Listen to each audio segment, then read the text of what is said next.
Tata IPL 2026 තරඟාවලියේ තවත් එක් ප්‍රබල තරගයක් වන දිල්ලි කැපිටල්ස් සහ මුම්බයි ඉන්ඩියන්ස් අතර තරගය දිල්ලියේ අරුණ ජේට්ලි ක්‍රීඩාංගණයේදී පැවැත්වීමට නියමිතයි.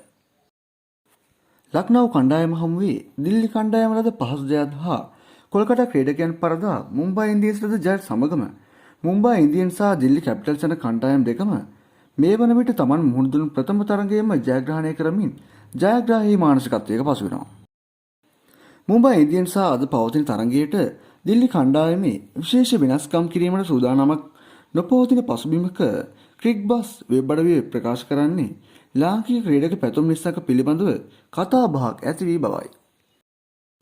ලක්නෝ තරගයේදී ආරම්භක පිටිකරුවෙකු වශයෙන් IPL වරම් දිනාගත් පැතුම් නිසාකහට ඔහු ක්‍රීඩා කළ පරම තරගයෙන්ම ලබාගත හැකි වුණේ පන්දු 5කට මුහුණ දෙමින් ලකුණු 1ක් පමණයි. මේ නිසාම පැතුම් වෙනුවට පෘථ්වි ෂාහට අවස්ථාවක් ලබා දීමට යම් ඉඩකඩක් ඇති බව වෙබ් අඩවිය තවදුරටත් පවසා සිටිනවා. පෘථ්වි ෂාද කලක් දිල්ලි කණ්ඩායමේ ආරම්භක පිටිකරුවෙකු වශයෙන් කටයුතු කළත් ඔහුගේ අසාර්ථකත්වය නිසාම පසුගිය තරඟවාරයේ දිල්ලි වෙනුවෙන් ක්‍රීඩා කළේ නැහැ.